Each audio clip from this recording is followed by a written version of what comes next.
You know what I'm saying? The homie Gymnasium Jesus is back. Y'all asked for it. Y'all asked Gymnasium Jesus. Y'all asked me for something and I brought it. You said, hey man, we need this one guy as a guest. I was hearing it over and over again. And today he's here. I'm gonna introduce him in a minute. But first, we got to get into the show. We a little bit late. No, we like a minute early today. We're on victory time. Victory time, you 15 minutes late. Let's start the show.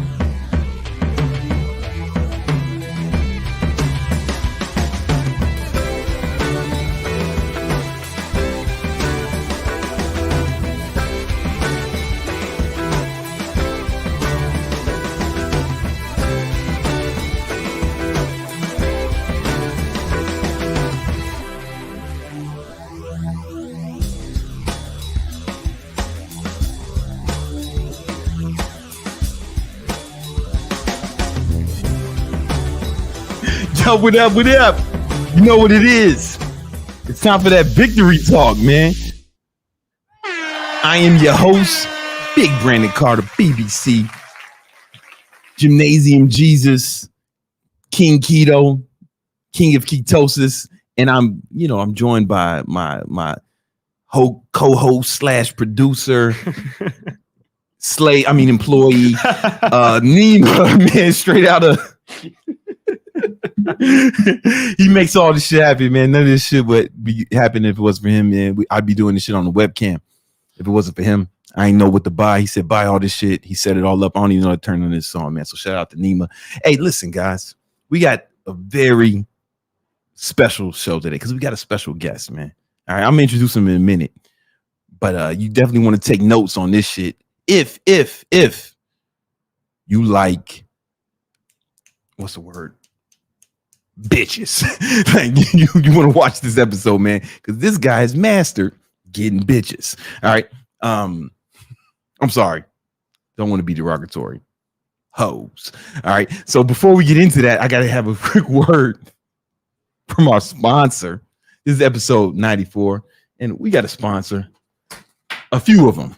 All right. So obviously sponsored by Thot Repellent. Thot Repellent. This is the easy to apply spray to keep the motherfucking thoughts away. Right? Thoughts will ruin your whole life if you let them, man. You know what I'm saying? Like these bitches getting pregnant on purpose. They fucking taking condoms out the fucking trash, shoving them in their vagina to inseminate themselves to take your money, man. That's what they want. So this doesn't repel all women. It's almost like. So Nima has been working on this behind the scenes. He's a scientist. He's an Iranian scientist. He was working on some real nefarious things back in the days. So when we brought him over here, listen, man, let's put these powers to work. And what he did, he developed a formula, right? To regular women, good wholesome women that you want to impregnate and have your offspring. They're fine. They won't be affected. But all the thoughts, sluts, skeezers, hoes, slut hoes, tramps, Jezebels, if they get a whiff of this, they start convulsing. So you guys got to be careful at family gatherings because you probably got some hoes in your family.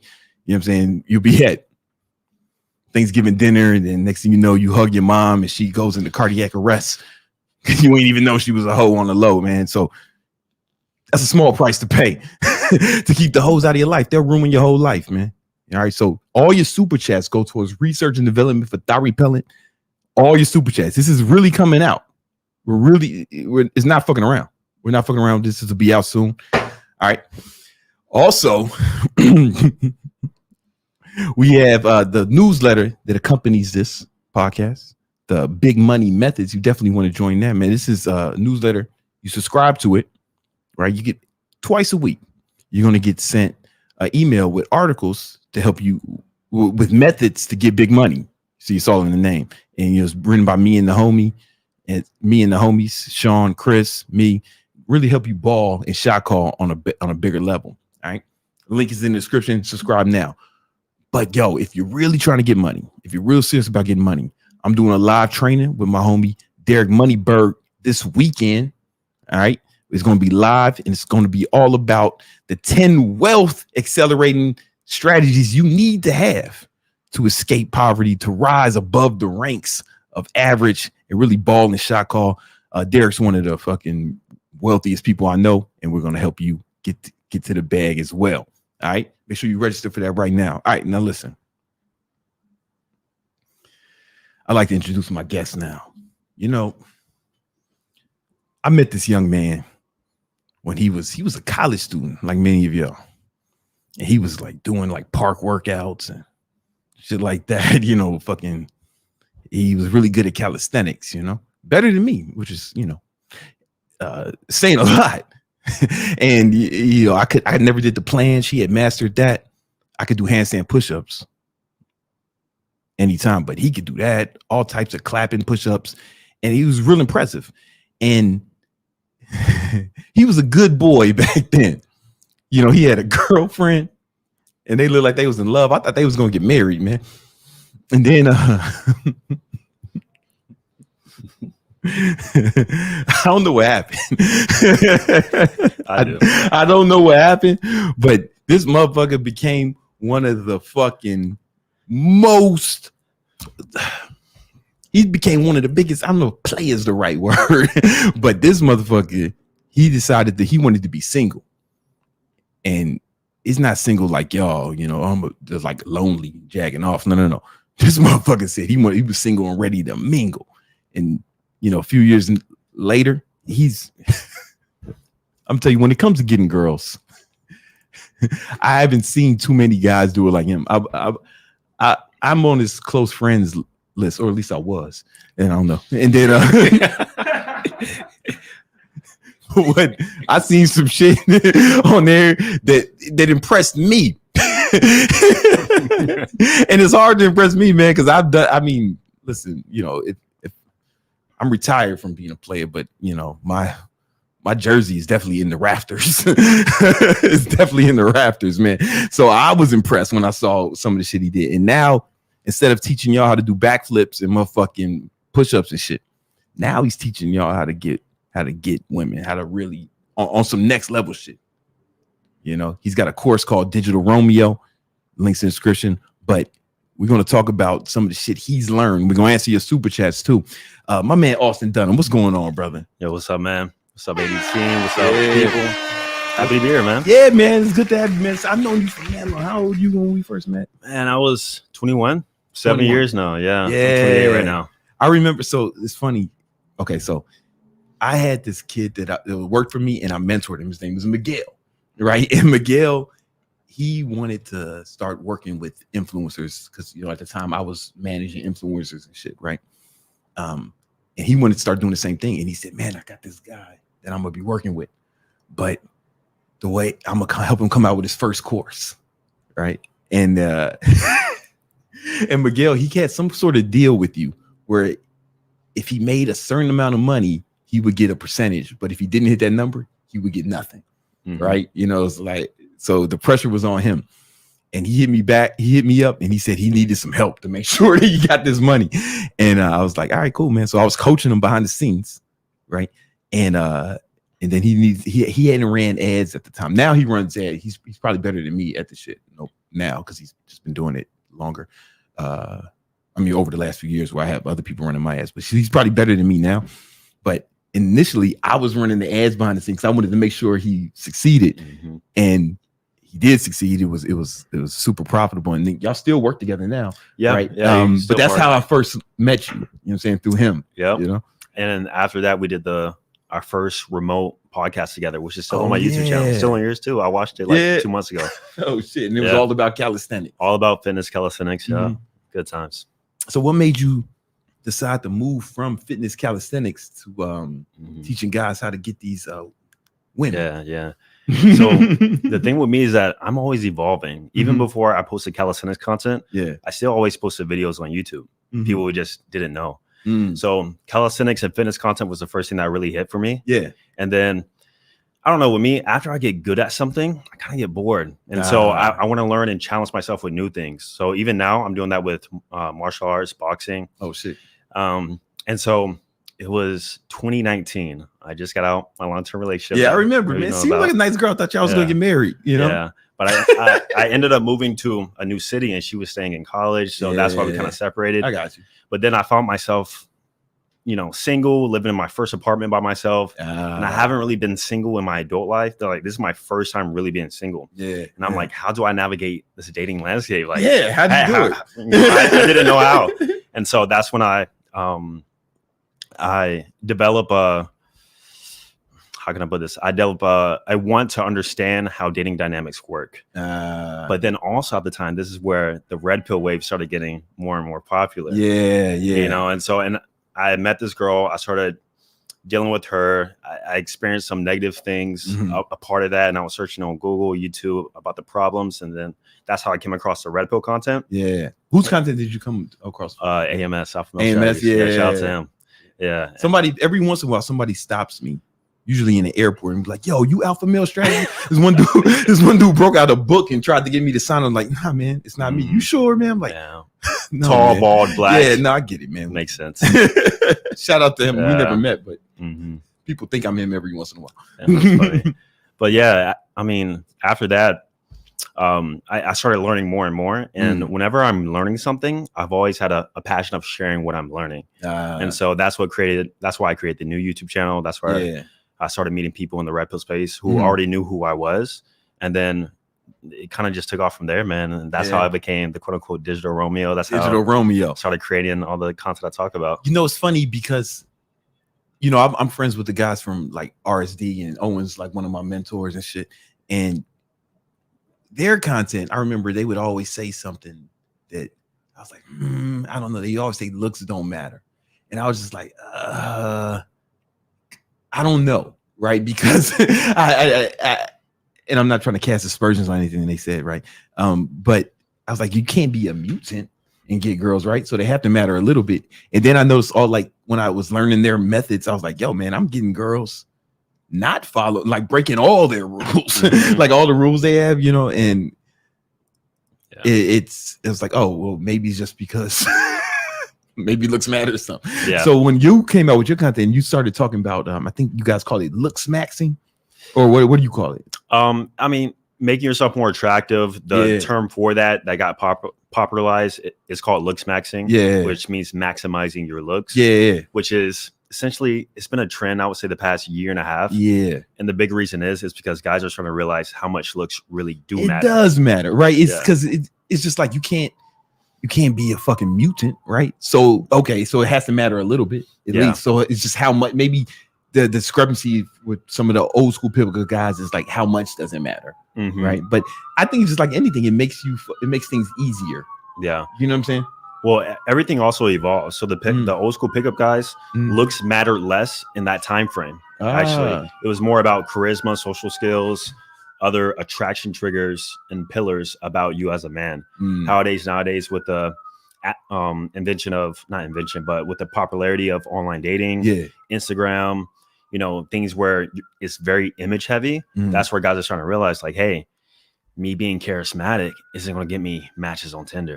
Me being charismatic is not going to get a girl to DM me. Okay, so what you're saying is it might have mattered less when you were meeting, when the primary way to meet women was in person, but when he's doing it online, and now that there's these dating apps and all this other shit, you need looks to get it, to even get in the door. Where like in person you can be fucking wacky or do some shit and get her attention, and then maybe like even in person nowadays, like looks still matter like slightly less than online, because you can have other things about yourself that can convey you to be more attractive. There's a lot of things you can do in person that you can't do online, and vice versa. Exactly. But at the end of the day, I have found that there's a bit of a congruency between how much looks matters online versus in person, meaning that it still matters. It still matters in person, right? Just because it's easier. Like it's easier. Yeah. You know what I'm saying? Like a girl might come up to you in person if you look right. You know, if you're her type or whatever, it happens. You know what I'm saying? I've heard, and yeah, me too. Yeah, you heard, right? I've heard. I've heard stories about it. So, and when I saw you were the first person I've seen coming out with that content. Maybe because I wasn't like so much in the red pill space and all that shit, but and just because I knew you, right? But it seems like it's something that you've really focused on. Is that true? Like you focused on like actually maximizing your looks. Yeah. And the reason is because within my dating strategy, I found that made the biggest difference. And then other guys who I was teaching and even friends of mine who teach the same thing, that made the biggest difference in their dating lives too. Yeah. Cause guys so guys would ask me advice about getting girls. I'm like, what am I gonna tell you, man? Get fucking become a 6 foot tall multimillionaire with single digit body fat. That's what I did. Yeah, that's it. So I can't tell you. I cannot teach that. But then then you show me, hey, you can teach some of that. Yeah, and funny you say that because more than half of that still revolves around your looks. Exactly. Yep. Being ribbed, body fat percentage. The only thing that doesn't is obviously your income, finance level, right? Yeah. Well, I here's something that I noticed is that I've been all up and down the economic. I've been through all different economic brackets from Southside Chicago, like over there where Chief Keef and them motherfuckers are from. All the way to here, fucking Miami, Biscayne Boulevard and shit, penthouse apartments, and everywhere in between. And what I noticed is even the women with more in better neighborhoods. A lot of times they look better, but because they have more fucking money, you can hear me out. Because you've seen this before. You got a girl, she's like an 8, 9, right? At least that's what you think. Then you see her without the makeup and without all the shit, and it's like, oh, this bitch is a 6 or a 7, right? But she was able to. Women have all these strategies that make themselves look better, but that shit costs money. Facts. I always say women are the original looks maxers, ain't they? They've been doing this for a long time. Guys are just getting on game now because this is where I guess it's mattered the most in this day and age. But it's always mattered to women. That's why makeup and all these other things exist. Yeah, man. And it's like me growing up, it was different because I grew up in a history of violence, and for me it was about looking more like dangerous. Like I wanted to look like a fucking villain. I had brown curly hair. I don't want to show a picture of my son, but you see me, like my son is like my hair is exactly the same, brown and curly, and like that wasn't the optimal look to survive Southside Chicago. Yeah, it was that. So I started shaving my head at 16, just so I was like, oh, DMX was out. Maybe if I look more like him. Yeah, I had to fight less, and I just stuck with it. Now male pattern baldness, but I've been doing this forever. Yeah. So I never thought about looks maxing, but I guess I did when it comes to bodybuilding. You know what I'm saying? But even for me, that was more about fighting. So this is all like new to me. Like you even put me on to some shit like back like a few years ago. I was like, oh, okay, I get at a shot. But this is new shit for guys to want to max out their looks. As where maybe we didn't consider it much back in the day. Yeah. And one thing about maxing out your looks too is gaining more sex appeal. That's the biggest thing. So there are many ways to do that. We can get into it if you want to. Yeah. But there's so many talking points on this, man. I could talk about. Let's get into it. What are some things that guys can do to max out their looks so they're more attractive to women? First thing, like I said, increase your sex appeal. All right. What does that look like? What does that mean? So first, sex appeal is anything that increases the raw desire that you showcase that makes women sexually attracted to you. Okay. So for example, body fat percentage, muscles, tattoos, even beard, facial hair. Okay. Eyebrows. Yeah. Right. Yeah. All these things kind of showcase sex appeal or dimorphism, as they say in the looks maxing community, which means that you showcase characteristics that are leaning more towards your gender. So there's dimorphism in the animal kingdom and also within humans. Okay. And the more dimorphism that somebody has, the more sex appeal that they showcase, and the more that ignites a raw desire from women. So the first thing you got to do is increase your sex appeal. Okay. And what are some things guys can do to do that? Yeah. Grow out a beard. Low stubble. Yeah. I know you say it's not necessarily good for. Oh, no. Okay. So here's my thing about beards. It's just, listen, guys get super mad at me when I say that. So I'm hesitant to say anything because guys they have a real emotional attachment to their facial hair that I wasn't aware of, right? Because I was the people who kind of raised me. I got situated in military school were like special forces, military, army Rangers, Green Berets, fucking airborne Rangers, and all that shit. And they were all clean shaven because they were military guys. And so I think that just stuck in me. They were like badass motherfuckers. They were like they killed people. They fought in wars and shit. And I think that led to me like never really desiring to grow facial hair. And then as I grew, then I just noticed that all the top salespeople I knew were clean shaven. Yeah. And me being in sales, I was like, all right, success leaves clues. Sure. But this is about attractive women. Yeah. So clean shaven can work if you have a strong jawline, which is also a sign of dimorphism. Yeah. Yeah, don't hurt yourself. But yeah, I mean that's a sign of sex appeal too, having a strong jawline. Okay. So me, for example, not to my own horn, but I've always got comments on my jawline. So even when I shave my facial hair, though it does help me, I still, I get a lot of comments about it. And I can see that though, right? Because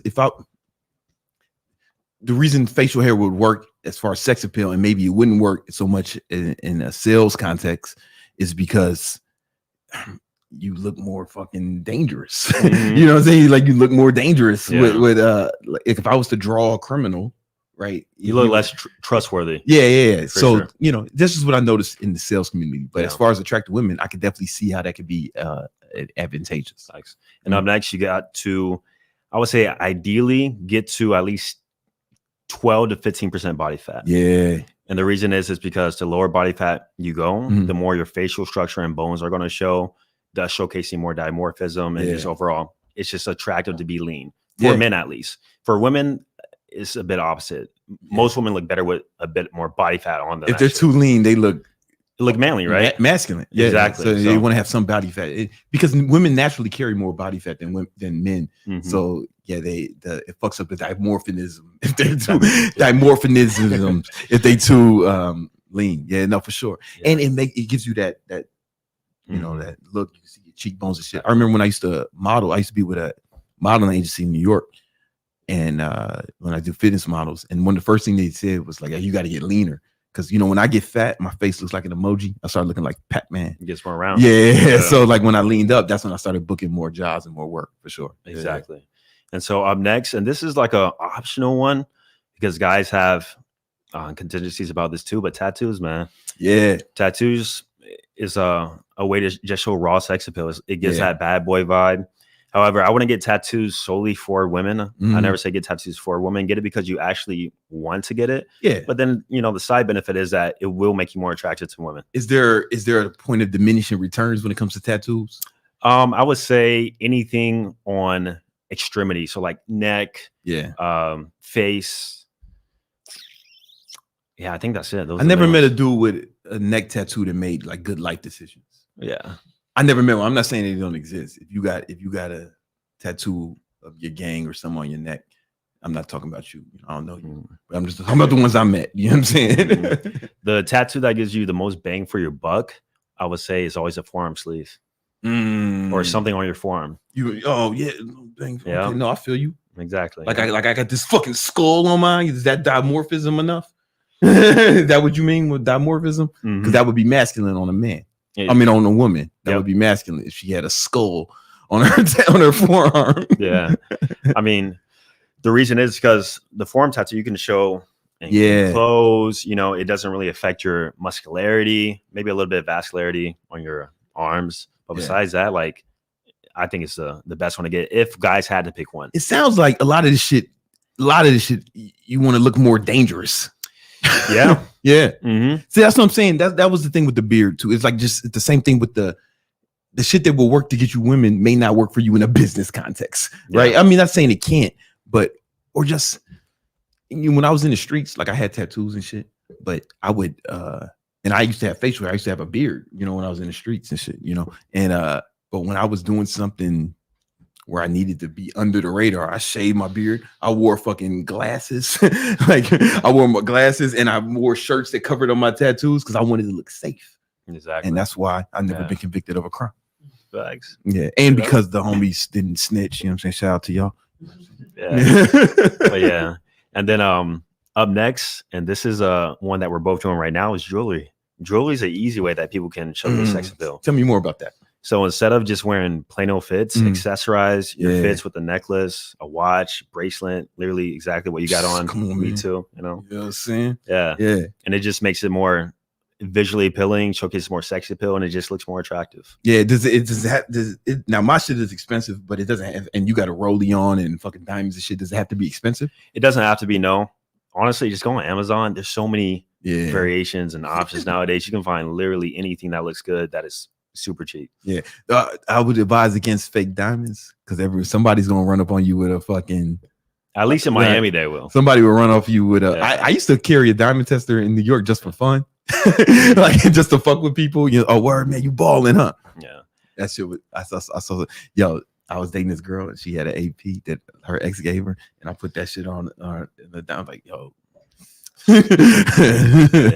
got you know what's real big nowadays is lab diamonds. Moissanite. Oh yeah, those are real diamonds. You know, they're just made in a lab, so they're cheaper because you know they didn't have to dig them out the ground, but they make them in a lab. So they'll show up on like the hand diamond test, but the other diamond tests, the more sophisticated ones, people will know. Yeah, but you know. To be honest, the average person don't know if you wear nobody BBS the or fucking cubic chicks zirconia. won't know. The chicks don't know. Chicks don't know. You know, and yeah, man. Yeah, unless but if the chick you dating with got a diamond tester, then she might not be the right chick. You know what I'm saying? If she got a diamond tester, I don't know. That's the chick you want to fucking put a lot of effort into, you know. Or she's dripped in VVS herself. Yeah, that's a red flag. That's a red flag if a chick got diamonds and fucking AP and all this other shit. Yeah, bust down watch. And shit. I know because I've fucking been with a lot of those chicks. Yeah. and that's why I got my girl a rollie with diamonds in it. You know what I'm saying? Because I want her to look like a red flag.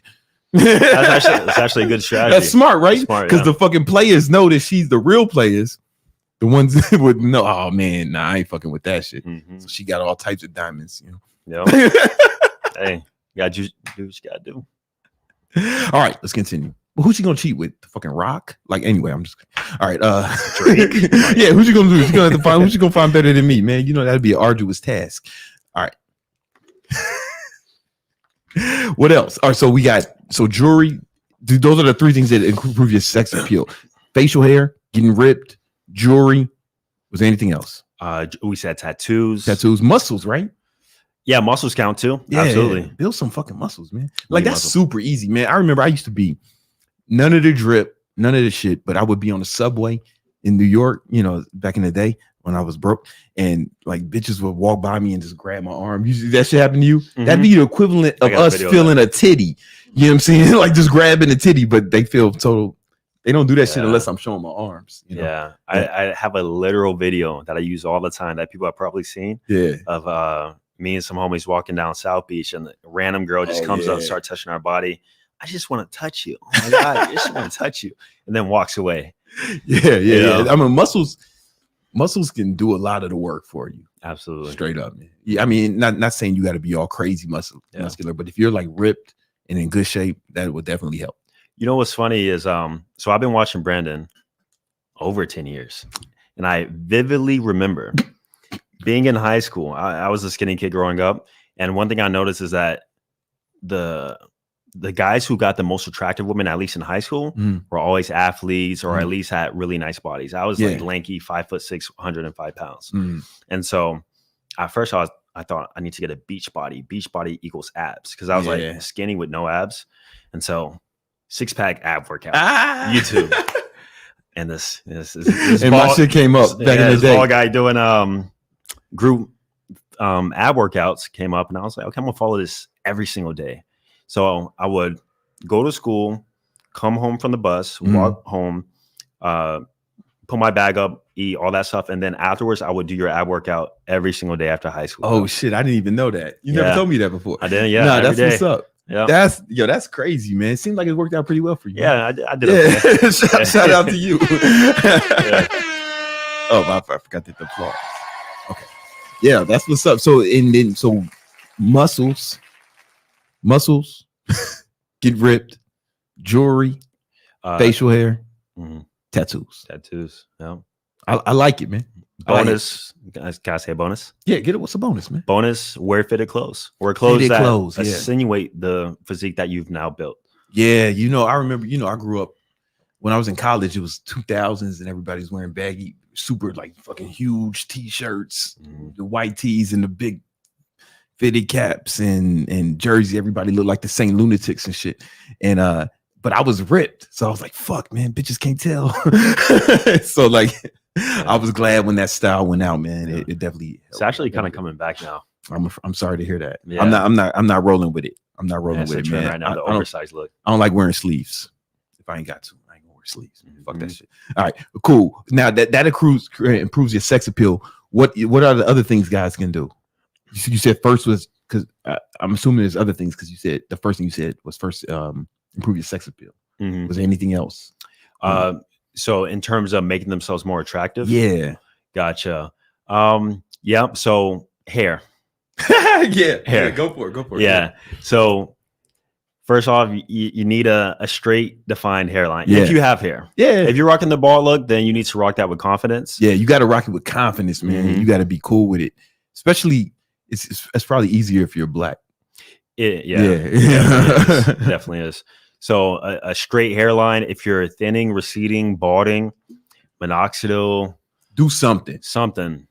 Cut it off.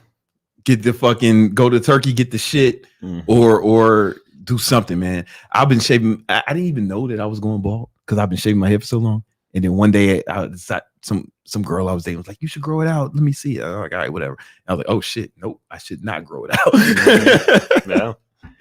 But that's. I mean, if you're black, because I saw a video you did, and you were still getting bitches on Tinder or whatever sites you was on. Well, you was on one of them sites. Probably Tinder. And you had a fucking you photoshopped yourself with a bald head. Oh, Bumble. Yeah, that was recently. Yeah, I saw that video. And you were still getting bitches. Yeah. They were a little bit different. They attract different people. Yeah. But I was still getting them for sure. Yeah. So yeah, I found that being bald versus having hair, when you don't have anything showcasing yourself in other unique ways, for example, for you got the status, social group, all that stuff. It does tend to attract more older women. Yeah. But besides that, yeah, I still had good amounts of volume. I set up a few dates even all within 2 days. Yeah, because I don't know what it's like for other races, but I remember fucking when I was a kid, like Tyrese was out singing and bitches were throwing themselves at him. Like he was a legit sex symbol. Or like when I was modeling, the number one male model was Tyson Bedford. Yeah. He was rocking the bald sometimes. Sometimes he had hair, sometimes he had bald. He would just shave it, but he had full head of hair, but sometimes he'd rock it bald. And he was the number one male model in the world at the time. So I don't know what it's like for other races, but if you're black, the easiest thing to do would just shave it, unless you feel like going to Turkey. The problem is, one of my boys did that shit, and they take a piece of skin from the back from your head, right, and then they fucking put it here, but you have a scar. You know what I'm saying? That's why, like, if you see the back of Jamie Foxx's head, he has a tattoo here because he rocks a fade. Okay. But I have to believe it's to cover up his scar from his fucking hair transplant. Speaking of a tattoo, there's also something called scalp micropigmentation. Oh, I've seen, which is like the skinned bald sort of look, but it's like hair specks, and it kind of gives you like a hairline. Yeah, I've seen that shit. Yeah, some are bad, but a lot of them look really natural if you go to a good person. Yeah. If you black, I would highly advise just shave it. It's be like me and The Rock, man. We doing all right. You know what I'm saying? But hair, I will say that I don't know. I've been shaving my head for so long, I don't even remember what it was like to have. But when I had hair when I was really young, because my hair was brown and curly, and that was unique in the hood. That bitches would like really go crazy over that shit. I do remember that. Yeah. Even nowadays, that light skin, pretty boy, curly hair sort of look is still really popular. Yeah, no, that shit. Ladies. It just didn't. It just wasn't the safest look to have and stuff. So I was kind of you look like someone they should fuck with. You know what I'm saying? So anyway, so hair. What else? Going apart. So there's many layers to hair. So hairline, and then also like your eyebrows. Eyebrows. So eyebrows are very overlooked, but if you have dense, dark eyebrows, it makes you look more dangerous, more dimorphic, and it showcases more sex appeal and just makes your eye area look a little bit more intimidating, and for that reason, more attractive. Yeah. What I try to do is, and this is, I reverse engineer everything, and so I was looking at models or people that people found attractive, and one thing I realized is that they all had dense, defined, dark eyebrows, every single one. And so there are multiple ways to enhance your eyebrows, some semi-permanent, some permanent, but overall, if you can just either grow the hair there or enhance it in some type of way, it's going to make you look more attractive. Eyebrows, like nobody, I heard you told me that mad long ago, and I was like, I never heard nobody say that. I never thought about a guy's eyebrows that women would find it attractive. Maybe, and I think it's one of those things that, you know, when a woman is well put together, like we just say she's hot, but we might not be able to pick out all the things she's doing that makes her like that. But if it's not there, it's like, oh, something's off. I feel like eyebrows is one of those things for guys. Yeah, it's a very subconscious thing. Like a lot of just overall beauty standards and making yourself more attractive are enhancing the little things. Yeah, but all these little things add up to make the big picture more complete.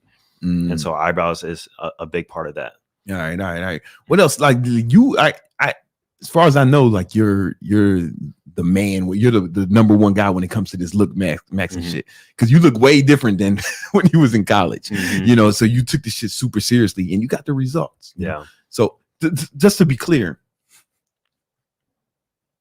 I don't know if you want me to say this or not, but when he was stop me if I go too hard. But back when I used to, I know why. But back when I used to on his close friends, this was like during the pandemic and shit.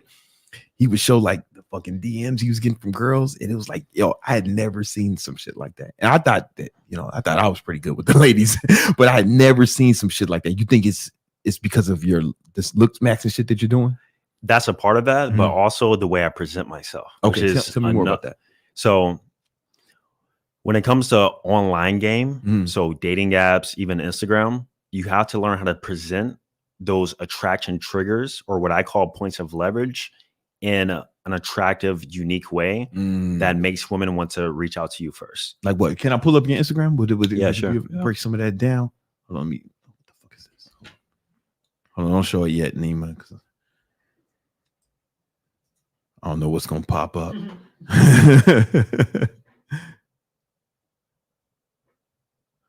Oh shit! Yeah, don't show it yet. All right.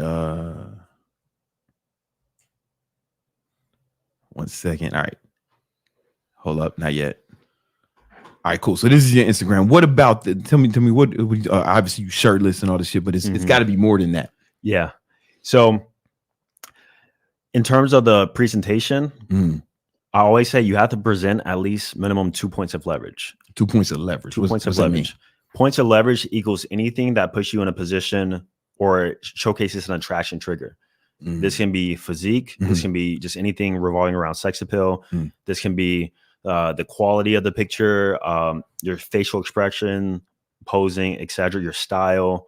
You teach this shit in your course, right? The digital Romeo course. All right, cool. Yeah. Not only do I teach, but I critique and you coach them. You do like audits. See, I do that. Yeah. I do audits for my clients in business. But so you do it for your clients with bitches. Yeah. All right, cool. Yeah. I like it. Well, not only girls too, but some guys just want to grow their social media. So this helps with that too, right? So all right. So first of all, your profile pic, you showing off. You letting them know what's up, man. Points of leverage. Off the rip. Yeah. You know what it is. You know what's funny, man? When I'm coaching my fitness students, a lot of times I'll bring up your page, even though like, you know, because you're a fitness guy too. It's kind of I'm just like lifestyle. You know, the one thing I always tell him is like, yo, his first image You guys should have an image like that. Sorry, I spilled this water. You guys should have an image like that because some of these guys, they'll be trainers, and I'm like, yo, I can't even tell that you a trainer from your profile. But and then it's like, you know what I noticed is your whole page looks clean.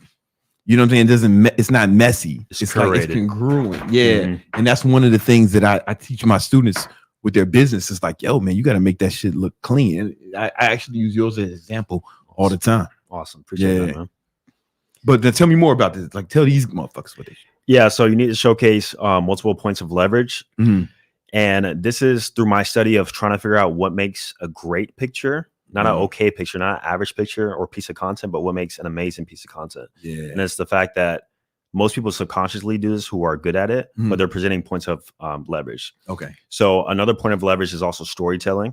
That's a big thing you need to do within your content in general, whether it be a reel, whether it be a carousel post. To some degree, it needs to tell a story. And so you can do that in multiple ways. That's a whole masterclass, actually. If we get into it, but no, I mean, it's like, yo, give them as much game as you can. Like, obviously, there's more in the course is like hours and shit, but you know they'll get something from this. Gotcha. And I think the biggest thing is also you need to present the points of leverage through your image, whether it be videos, pictures, consistently. Yeah. Like if you look at how many posts I have, I've never archived. I have, never mind my relationship, but I've never deleted a post ever on my Instagram. Why is that? Like, I see it as like it's a timeline evolution of my life. Word. Yeah. You know, it's history and shit. You know what I'm saying? Like it's I keep most of my shit up for, you can go back and you can go back like 7-8 years with my shit, you know. But yeah, this is first, the pictures look real professional. These all done with real cameras, or are these iPhone pictures or what? Nah, so most of my stuff is professional photography. And that's another thing too. Is the fact that the lens you use when you take pictures actually can affect how attractive. Hold on, take it off my page for a second. I want to, because I was okay. So this is some shit. Like you're the only other guy I heard talk about this. I think I messaged you when I saw one of your videos. So it's hold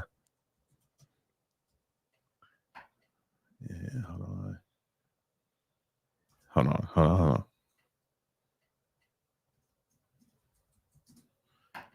Okay, because it's like, check this shit out. Hold on. Let me see if I get the right one. Right, different focal lengths can make your face look different. Right, you know, this is the same guy with the same pictures, just different lenses. You know what I'm saying? So, what were you going to say about it, though? No, I was going to say for that reason, I always take my pictures on a focal length of at least 50 millimeters or higher. 50, yeah, it's got to be. And motherfuckers know. They filming me that I'm firing motherfuckers if it's under 50. Like Ryan McGinn, who does my shorts, he was trying to do this shit with like 35. I was like, nah, man, you shoot me with the 50. He said it's too close. No, back up, motherfucker. You shoot me with the 50. Because look at this shit. These are different millimeter lengths, and it looks like different people almost. Yeah, just because of the focal length. It's gonna higher focal length compresses the background, so it's gonna get that blurry background, so it really separates you, which is great for portraits. And then also it's just going to make your facial features look more full. It's going to make you look how you actually look like in real life. Yeah, most guys through their Instagram dating app pictures, they take their pictures with wide angle lenses on their iPhone, bro, and for that reason it's kind of, and that's why they don't look the same in the picture. Yeah, because like, check out, this is 50 millimeters, right? But this is 20 millimeters. He looked like a fucking, he looked way more nerdy, right? You know what I'm saying? But he looks more like a man. You know what I'm saying? In this one. And then when you get to the 200, he looks way different. It's just the people don't understand how much this matters. Yeah, I learned that shit a long time ago. I was like, oh shit, I'm only shooting with the 50 millimeter. Like with my old cameraman, I bought prime lenses. They were just 50 millimeters, so he couldn't adjust the shit. That's perfect. Like, no, use this lens, motherfucker, 50 only. You would need to get more, you back up. Yeah, that's perfect, actually. And the guys who come in Digital Romeo, a lot of them don't have access to professional cameras, obviously. Yeah. So if you don't want to hire somebody, the way you can actually implement this with your cell phone is just by zooming in before you take the picture. Yeah. So for iPhone, I'm not sure about you Android guys, but iPhone is going to be like 1.6, 1.7x. 1.6. I want my pictures done with the 2 or the 3.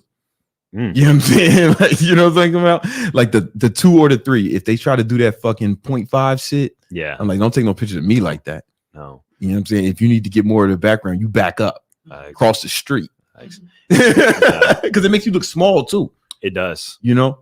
Yeah. It makes you look small. Here's a secret for the fitness influencers or maybe people a part of your program is the fact that if you use a high focal length lens, like you said, it's going to make you look bigger, more fuller, and thus potentially attract more people to your fitness offer because of how you look. You look bigger, or at least at the 50, you look more like how you really look. If you want to accentuate this shit, then you get, it's.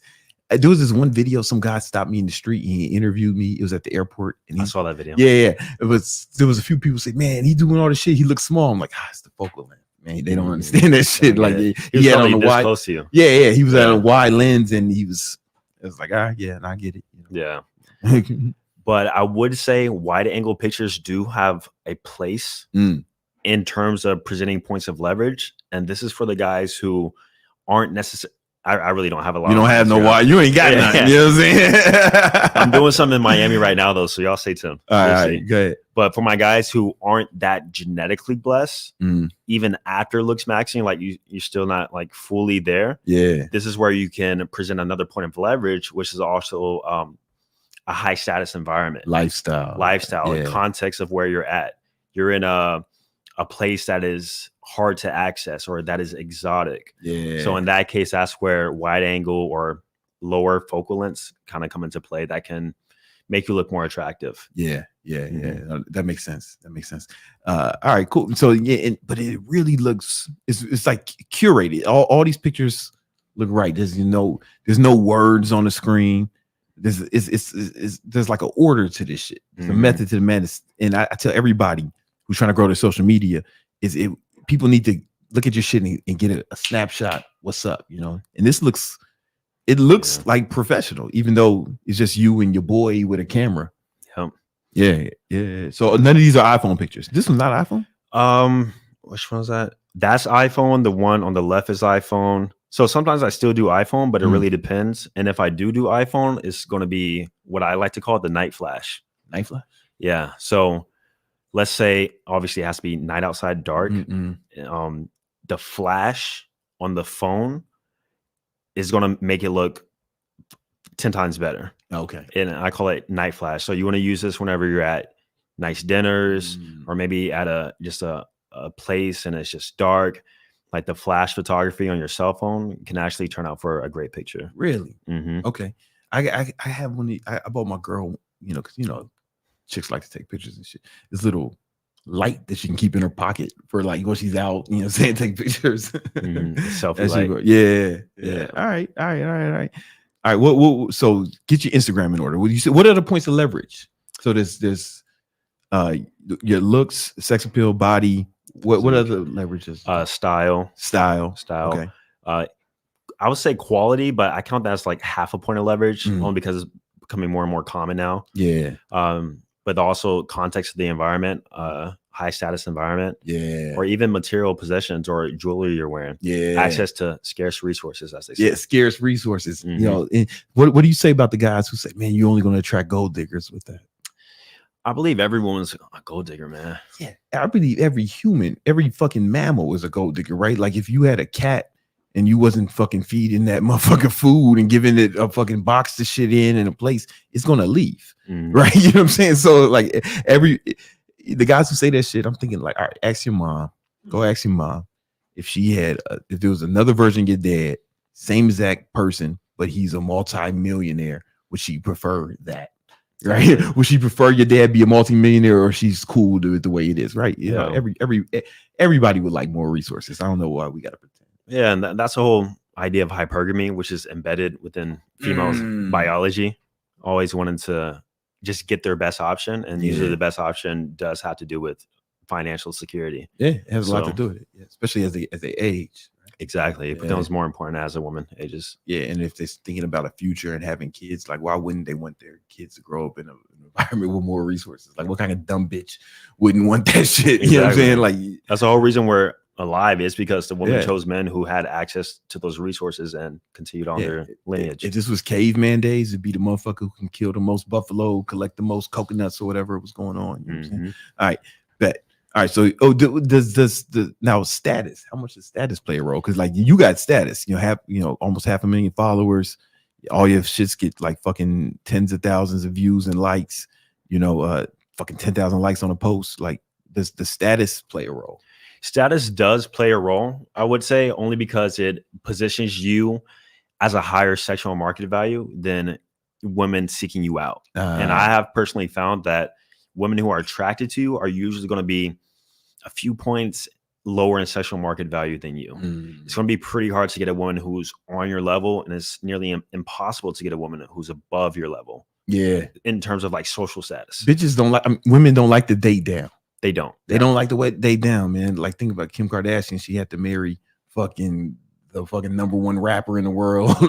You know what I'm saying? Like, she's not dating some guy.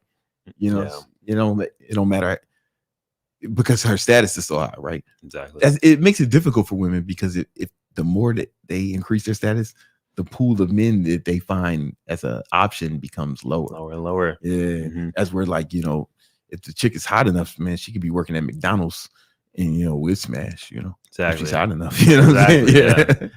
Now, in terms of guy status for Instagram, I would say it is important. Obviously, the more followers, the better. If you get a verified check, which I guess you can buy. Man, this used to be the shit back in the day, man, bro.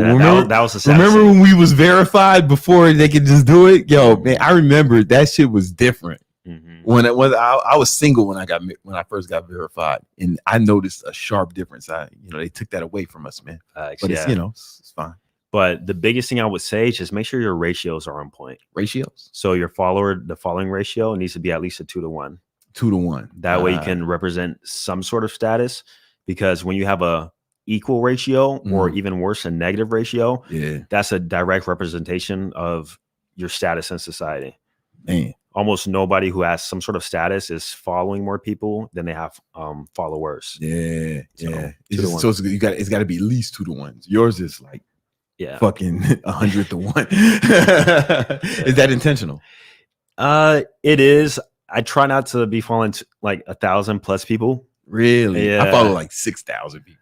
Yeah. I'm really picky when it comes to my follows, man. Really? I don't just follow anybody. Yeah. Even girls I meet, like, I gotta see you a few times before I follow you. Really? A few times. Long term. I never thought about it. I never thought about it hard until I heard you talk about it. It's just because I'm following like 6,000 people over the years, just fucking follow people. It's not that important when you have as many followers as yourself, like following 6,000, but you would look more higher status if you were to bring that below 1,000. Bring it down, man. You know what I'm saying? All right, I'm gonna start on following these motherfuckers. When I know somebody I'm friends with unfollows me, I consider it a declaration of war. Like, okay, we're enemies now. That's cool. All right, that's what it is. I do that every year. You unfollow people? Every year in January, I do an annual unfollow. I go through and I see the people who I either don't engage with, they don't engage with me. I never talk to them. I probably met them one time on a random street. Let's link, let's collab, and we never talked again. Yeah. I unfollow, but I also remove them as a follower for respect, because I hate when people unfollow you, but keep you as a follower so that you become a fan. Oh, yeah. So I'll remove them as a follower out of respect. But yeah, every year I go through. I never thought about this shit. All right, what about close friends? This is on Instagram. You say, how does that? Is there a close friend game, or is that just the homies? It seemed like you was just the homies. Hey, I'm not a big advocate on adding women to your close friend stories. I believe close friends should be for your homies, the real friends. Yeah, and the reason why you're not on it anymore, or anybody else, is because now I sell access to my close friend stories. Oh, really? So guys who are on my highest tier Patreon can kind of see the messages and see the shit that I'm doing that I really can't really post on public. So it's still wild over there, because I saw some shit. I saw some shit that was like, yo, this nigga is the man. I saw some shit that was super impressive on your close friends. All right, so y'all should join that Patreon.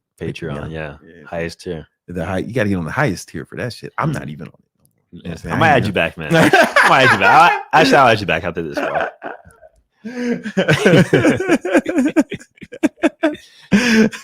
But what about when girls add you to their close friends? Does that mean anything, or is it just they add you? It could mean two things. For one, it could mean that they're actually interested, you know, because usually a girl wouldn't do that. But also, in most cases, it's usually they're seeking attention.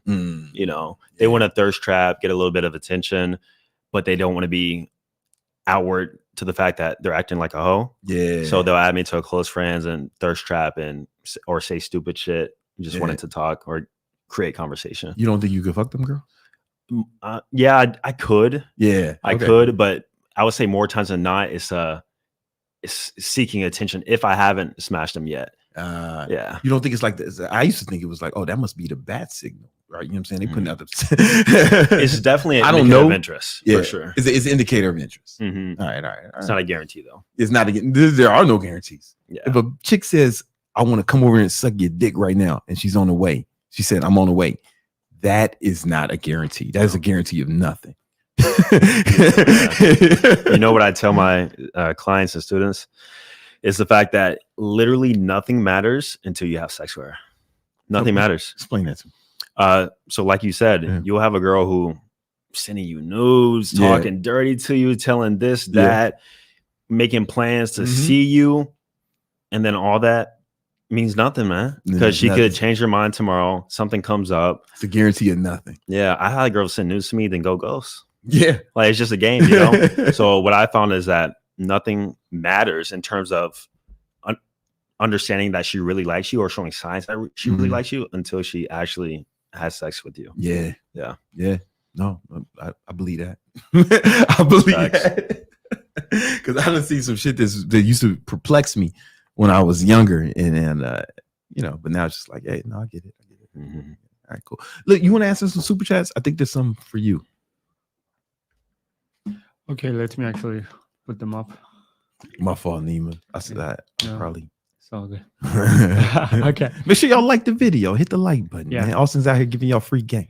Billy has been super active in the super chats back to back. El Busy, what up, homie? Yeah, he's saying, BBC, I'm training for state trooper exam. I have what is that? I have to be able to run a mile and a half to pass my physical.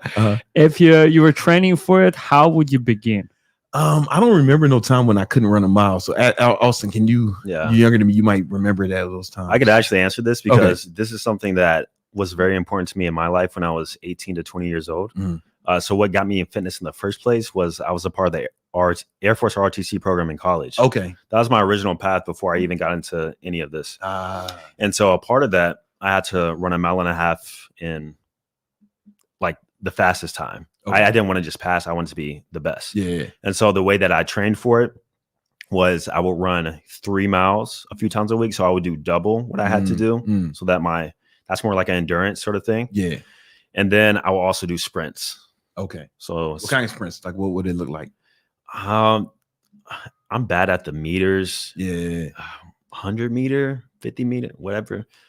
When I ran sprints, I would just go to the basketball court and run suicide drills. Yeah, we would do that at PT and ROTC, but on my own time, I would go to the track, and the side of the track, I'm not sure how long that is.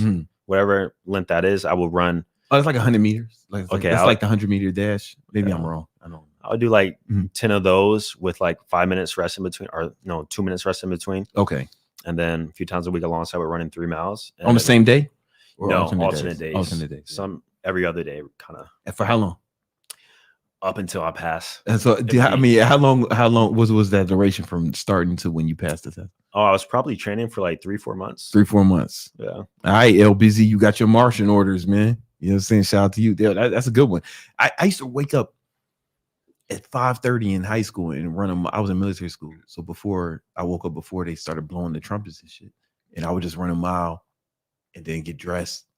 And then I'd just be fucking ready when the trumpets blow. Everybody else just waking up. I don't know. I wanted to be fucking better than everyone else. Yes, bitch ass niggas is tired. I done did more out today because I'm a psycho. What else we got? He's actually asking BBC, I'm about to get my first Section 8 property. Oh, that's what's up. Tom Cruise. Nice. By the way, bro, how do I survive the keto flu? I'm struggling the first 3 days. So the keto flu, man, it's like not everybody gets it. You know, what you could do the main culprit for that is lack of electrolytes. So anytime you start feeling like dizzy or tired or even sick, just drink some electrolytes. Put salt in your water, get them LMNTs joints. I drink those every time I feel a little, even now I drink the LMNT, or you can get like drink a cup of chicken broth that has like so much sodium in it. And the reason is because when you go keto, when you reduce carbs, you're going to flush out a lot of water weight. But another thing that will happen is with that water weight, it's going to be a lot of your electrolytes. So people don't realize you have to really up your electrolytes when you're on keto or when you cut carbs in general. This is why when people cut carbs for whatever reason, sometimes they say they don't feel good. A lot of times it's the electrolytes. Or if you actually get into ketosis, what happens is you're not hungry. So you don't eat enough calories, right? You want to be in a deficit to lose weight, but you still need enough calories to function. So I remember one of my employees back in the day, he went keto. And he was like, man, I just feel so weak, man. But I was like, oh, what did you eat today? And we it was like the end of the day, and we added up his calories. He had like 1,000 calories, but this motherfucker was like 205 pounds. And I'm like, oh, yeah, you need more. You need more than that. But it's like the double-edged sword of keto. Like you're not hungry, but you got to eat enough to survive. And that's another reason why people say they're weak on keto, because they just don't eat enough because they're not hungry. So those two things should take care of it. Okay, he has a question. Busy out here. Yeah, he's out here. He's asking a question from Austin. He's asking, Austin, your video helped me a lot. Shout out to you, bro. You're one of the reasons why I started hitting the gym and dieting after my breakup, my G. Hell yeah, man. Got to level up. Yeah, man. Breakups is weird. Like motherfuckers be tripping over breakups. I don't remember ever doing that. Because you ever seen Seinfeld? No. All right, so check this out. The homie Seinfeld. Almost every episode, this motherfucker got a new girlfriend. Or a girl would break up with him, she'd be tripping, and she'd break out a storm out of his crib, and then Seinfeld makes a joke about it like he was never tripping. And I was like, yeah, that's the attitude you need to have, man. Fuck that shit. You know what I'm saying? They everywhere. It's literally half of the population. They everywhere, man. Comes from an abundance mindset. Most guys have a bad feeling towards breakups is because they have the one-itis where this is the best girl I've ever met. I'm never going to find another one like her, et cetera, et cetera. And so whenever you operate with that abundance mindset, it does make it a lot easier. It probably helps what city you're in, right? Because me living in New York, there's 8 million people, and half of them are women. Exactly. So there's like 4 million women in New York. So like if one leaves, I'm like, yeah, all right. Exactly. Whatever. Yeah. The more you can have that abundance mindset. Watch some episode of Seinfeld, man. He did not give a fuck. It would be almost funny. Mm-hmm. All right. I'm going to actually pull up this one. Right. Dylan is asking, if someone fucks you over, should you play the fool and see if it's really just a one-time thing, or should you call it out immediately? Depends on what you're talking about. I'm assuming talking about girls. I don't know what he's talking about. Maybe just in general. I mean, I believe you should always check disrespect to somebody, but it depends on how egregious it is. Sometimes I just be like, all right, and then I just don't fuck with them. I don't never have to say nothing. Sometimes it depends. It depends on the egregiousness and how much I give a fuck. You know what I'm saying? Like sometimes people do some foul shit, and I was like, fuck. Sometimes there's been people who've done shit to me, and I just be like, fuck, man. That's like there's 2 guys in particular I'm thinking of in a business context, and they were like people who like I kind of mentored a little bit, and helped them build their business, and then they kind of did some foul shit to me, and I was just like, I didn't do anything to them, but I was just like, oh man, it's like I wanted to be proud of your success, I wanted to celebrate your victories, you know what I'm saying? I wanted to be happy for you to succeed, and it's like now can't do that. So I would be more disappointed, but I wouldn't have to do that. You know what I noticed with me? This is some weird shit, man. It's like I'm pretty much nice to everybody. I help people out. I consider myself pretty giving, and when someone does it to me, I'm like, all right, bro. Because every time, without exception, their life fucking falls apart after. And it's not like I got some powers or some shit. I think it's if you're gonna fuck me over, somebody who's just always just trying to help people, then that's probably indicative of some other shit you got going on, and that's probably gonna reflect in other parts of their lives. Like, probably where the idea of karma comes from. Yeah. It maybe it's like some mystical karma shit, but I just think they are so foul that they even fuck with me, and it's like, damn, all right. There's one guy in particular, man. I ain't gonna say his name, but he did some super foul shit. And I just let it go. It's no big deal. And then next thing you know, some motherfucker having heart attacks and shit. This motherfucker almost die every few years from a heart attack. And he's like a famous fitness influencer. I'm like, yeah, man. Gotta keep your life right, man. Another dude, man, he used to be famous. And he did some foul shit. And then next thing you know, man, this motherfucker divorced. He crying on the internet about it and shit. His family taking about it. Like, yeah, man, you out here living foul, man. You ain't got to do nothing, man. Karma or whatever. Just, you know what? Revenge takes you off your path. You know what I'm saying? It's like, because now you focus on the revenge instead of focusing on just coming up. Just the best revenge is massive success. Yeah, and coming up is the revenge. It is the revenge. And then they got to sit with that shit. You know what I'm saying? Yeah. They got to sit with that shit. He actually added a comment that what he meant was less pay. I think someone pays you less. Then you start fucking with my money. Shit changes, gives in. It depends on how egregious it is, too. Yeah. What kind of money it is. Okay. I don't know. I think it's a case by case. Jamal he just throw some money in. And then he asks a question. Austin, what financial investments have you done to get where you're at? Yeah. Investing in myself. Yeah, absolutely. I think that's the biggest one to get where I'm at. When you say investing in yourself, what do you mean by that? Investing in my knowledge, investing in my looks, investing in just anything that can help me propel in a business standpoint, or a business standpoint mostly, and that has gotten me to where I'm at personally. What kind of investments have you made outside of looks, like the other stuff? Like what kind of investments have you made that have yielded the best returns for you?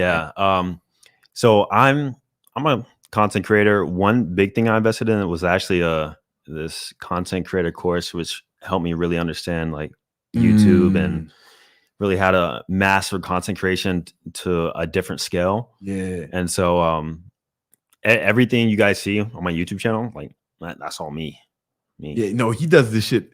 I was telling him that I remember you telling me that last time he was here that you do like all of it. You edit the videos, you do all that shit. Oh, I don't edit my videos. Okay. Yeah, my fault. But investing in a team. Okay. To help buy back some of my time so that I can focus on the things that I'm really good at. Yeah. I'm good at ideas. I'm very creative. Yeah. So, no, you are. People don't understand that making videos is like creativity and how much creativity is involved in being like a YouTuber. Like you gotta be creative to really do this shit at a high level. Thinking of ideas. And for a long time. 10 years for me. Shit, man. And damn. And I know I started for you. That means I'm super old. Probably, but it's all good. That's what's up. All right. I did these two. Okay. LBZ is asking, Austin, back. Yeah. Austin, should I remove my ex on Instagram? She unfollowed me a year ago, but I didn't want to look but hurt, so I just don't know. I just didn't unfollow her. Yeah, that's sad, man. Unfollow her tonight, like right now. Stop what you're doing, L business. But there's also the thing, right? Like, who gives a fuck, right? Like he shouldn't even be thinking about her at all. Like, he should forget that he's even following her. Like that's where I would be at. You know what I'm saying? He's asking this question. Can I get girls bald like BBC? Yo, watch his video on when he fucking faked being bald. It's a good video. You said you were getting older bitches. Yeah, but some of them chicks was hot. Yeah, of course. A part of that, like some were actually attractive. So yeah, because I think it's the archetype. Some girls. I think there's. So this might be controversial, and maybe this is me just wanting to believe this, right? But it stands to reason that a bald head is like dimorphism, right? If a girl goes bald, it's an emergency. If a guy goes bald, he can fucking get away with it, right? Like there is some dimorphism there, right? And for me, it made me. I just know initially I did it to look more tough to survive the streets of Chicago because I had brown curly hair. it seems like a lot of stuff you recommend makes you look more tough. And I feel like bald head could, with the right head, the right shape, it could be one of those things. Yeah. So there's also archetypes. Okay. And that archetype, the bald look, is called hypermasculine. So there's like pretty boy, Chad, which is like a combination of pretty boy and masculine. There's like the masculine, and there's hypermasculine, to where you showcase exaggerated dimorphism. It's like Stone Cold Steve Austin type shit, you know? Exactly. Like, yeah. The Rock, even. The Rock, you know, Brandon Carter. Yeah, Brandon Carter, The Rock, you know, like the same guy. Yeah. But that's dimorphism, like huge muscles, tattoos, bald head. Yeah. That's dimorphism. The only thing we could do to make it more dimorphic would be to, if that's the word, to be like to grow big ass beards. You know what I'm saying? Like that would be the only thing we could do. But on top of that, yeah, I think we're doing enough. All right, let me ask you something, man. You're a red pill. You consider yourself a red pill? Yeah. People sometimes loop me into that. I'm like, I don't know if I'm red pill. I'm cool with all y'all. I'm green pill. I care about the money, man. You know what I'm saying? But a lot of you guys are talking about NoFap. Yeah. You know what I'm saying? You guys, tell me more about that. Like why's not jacking off so important? Yeah. So I have actually controversial opinions about NoFap. Go for it, because I have some too. Yeah. I believe NoFap is good for a certain type of person. Mm-hmm. That type of person is somebody who cannot stop touching themselves 3 to 5 times a day. Yeah. Every day, by the way. Yeah. However, if you're a guy who occasionally does it every other day, maybe once a day max at night, personally, and I've tested this. He's tested it, guys. He's done a lot of research. All right, go ahead. I've tested this. For me and my biological makeup, it hasn't really affected that much in my life. Yeah. I'm not gonna lie. Yeah, you know, it's like people on the internet, it's like they try to sell this shit like if you stop jagging off, that you're gonna have like superpowers, maybe you levitate. You know what I'm saying? You're gonna be like, it's like the limitless pill. And I don't know, I think it's oversold a little bit, you know what I'm saying? The biggest thing you're gonna experience is, and this is what I experienced, is the fact your energy levels and just overall aggression, especially sexual aggression, will be on another level. Yeah. Which can make you more confident, which can have a direct correlation to your confidence because of that. And then also your willingness and ability to speak to women. Yeah. So I would say those are the biggest benefits that I experience. However, there's also cons with that too. Yeah. I don't like when I'm working, trying to be productive, and I have too much sexual energy built up. It's hard to stay focused. It's hard for me to focus, and it's hard for me to channel it because people will sometimes say, just channel your sexual energy. Yeah. And I'm like, you know, I'm not a monk. I can't like you can transmute energy, but the way that they describe it, personally didn't work for me because I'm just overall distracted and just horny sitting there trying to work. Yeah. You know? Yeah. But also I get the real thing too. So I've never been in a really thirsty position. But yeah, just high energy levels. And I found that me not doing NoFap has increased my productivity more so than doing NoFap. I think it depends on the person, right? Because I had the same exact. Listen, I'm pro fat. I think there's a lot of guys who would benefit from doing it more, right? You see all these guys. So imagine if Harvey Weinstein rubbed one out before he went to work instead of trying to fuck all the bitches at work. You know what I'm saying? He might still be making movies today. You know what I'm saying? Like if you walking around too horny, I can see the negative ramifications of that. You know what I'm saying? Like, a lot of guys make, you know, the decisions you make are based off the emotions you feel at the time you're making decisions, right? And if you're super horny, you might do some shit that you shouldn't do. You might sleep with people you shouldn't sleep with. You know, and whether it's like chicks who are just bad for you, right? Or chicks who are fucking ugly, right? You know what I'm saying? Yeah. Like if you're horny enough, man, if you're horny enough, you'll fuck a fucking 5 or a 4 or some shit. A 5 turns into an 8. Yeah, 4 turns into a 7. You ever fuck a bitch, right? and then you like, as soon as you bust a nut, you're like, fuck, what was I thinking? What Get away from fuck me. was I thinking? Like, you know what I'm saying? That post nut clarity. Post nut clarity. So imagine having no post nut clarity. Imagine having no clarity. Right? What's the opposite of that? Right? Yeah. And you're like that all the time. You're liable to make some bad decisions. Some people, I'm not saying everything for everybody. I'm sure some people have benefits of it. Like if you can't stop, you know what? Here's a rule. If you're watching videos and Googling NoFap, you should probably do NoFap. If it's that big of a deal for you, then you should probably give it a shot. I believe most guys should try it out just to see how it works out for you. Also, another thing too is I do believe porn in itself is not great for a man's mental health. I've heard a lot about that. Yeah. You talking about doing it or making it? Interesting. Yeah, it's funny you say that because a predicament. Maybe I should say that. A predicament that I came to the conclusion is the fact that I wasn't watching porn, but I was watching my own stuff. So I'm like, does this count as porn? Like, oh, you're watching you have sex with women? Yeah, me. Yeah. So hey, that's cool. Yeah, I don't know. Is that porn? I don't know. Like I lived in that moment. I'm just reliving it. You're just watching the tape, man. It's like like, you know, if you were an athlete, you would watch the game film. Yeah. Right? Exactly. Study, get better, improve. So, but why is porn bad for?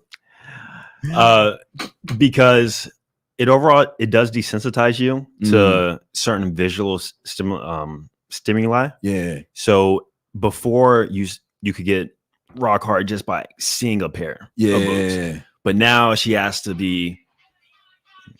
Yeah, me too. But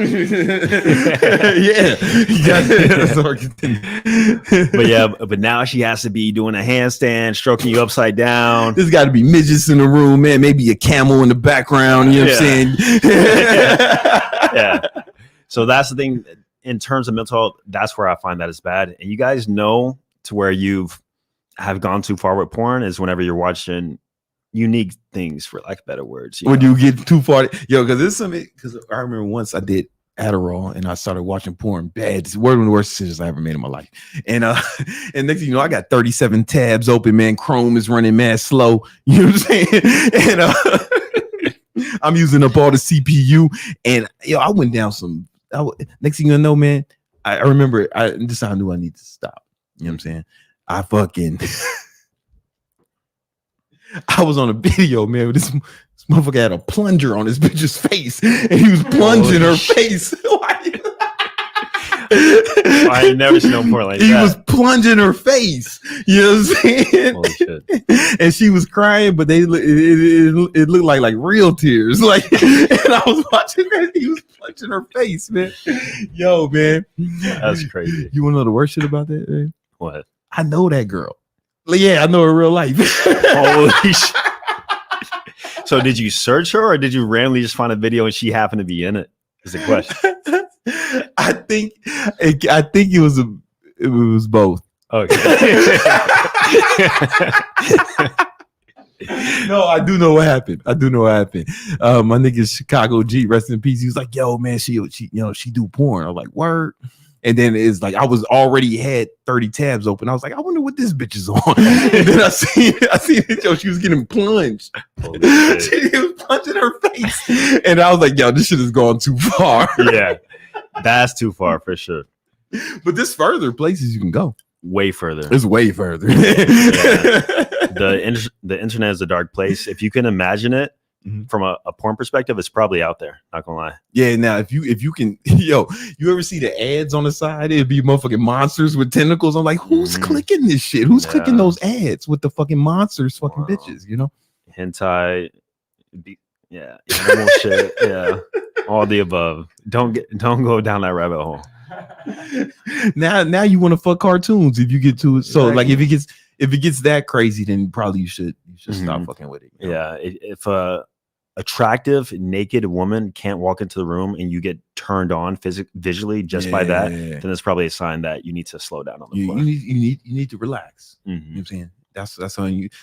That's when you've reached a point of diminishing returns when it comes to pro fat. You know, but I think sometimes let's say I remember, before my girl moved in, there would be times it's like, I just can't sleep by myself. I can't sleep. It's like, I'm not going to fucking stay awake because I made some NoFap rule, man. I'm going to rub one out and go to bed, man. So I can get up and work in the morning. Yeah, man. Do what you got to do, man. Just gotta do. Yeah. Everything's a tool. But if you if you're misusing it, then NoFap is good. Or for certain guys, NoFap, maybe if they find it fucking helpful, then keep doing it. Yeah.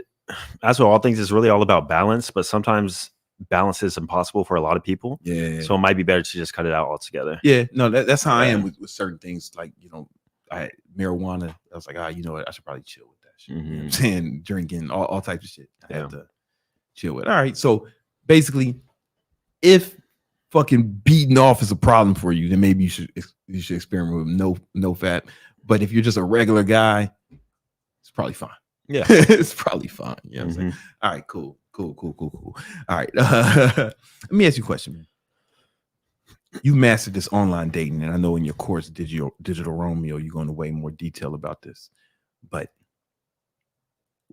what's the secret to getting girls online? Like, what are some tips you can give guys who want to get into online dating? What are the best apps for online dating? Is it Tinder? Is it Bumble? Is it whatever else you guys are using? Yeah. So I relate dating apps to like nightclubs. Okay. And I found that there's quality dating apps, just like there's quality nightclubs. And for that reason, there's going to be different women a part of each. Okay. So the analogy that I like to give is Tinder. Tinder is like a dive bar. Okay. To where any and every girl will be in there. Occasionally an 8+ might be in there, but you're definitely not going to see a 9, 10. Like, it's not happening. Okay. Mostly going to be filled with 4 through 6 average women. All right. Up next is Bumble. Bumble is kind of like a mid-tier. It's not like a dive bar, but it's a club with the dance floor, and you might have to pay a small cover. That's where the Hermosis met on Bumble, or was it Hinge? One of them. They met on Bumble. Yeah. So Bumble's like kind of in the middle, not low quality like Tinder, but not amazing quality like the next tier. I got you.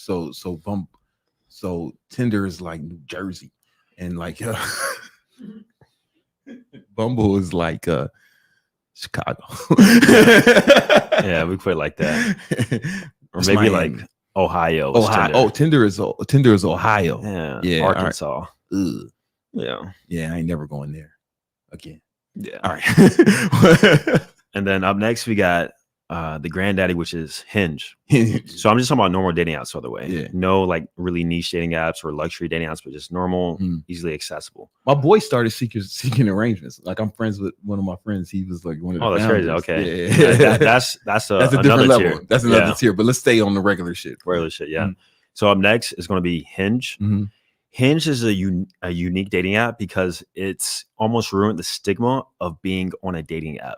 How so? So a lot of girls don't want to get on Tinder because you're on Tinder. A lot of girls don't even want to get on Bumble because it's too similar to Tinder. But a lot of girls will get on Hinge because it's Hinge. Like the way the brand image, the way that they did their marketing, it's become girls who wouldn't have used dating apps otherwise are now on Hinge. And so for that reason, I say Hinge it's like the Live, or what's it called, Live Miami. Yeah, it's like the higher tier nightclubs that have a higher cover fee, but if you have access to it, it's going to be more attractive women in there who you can choose from. Okay.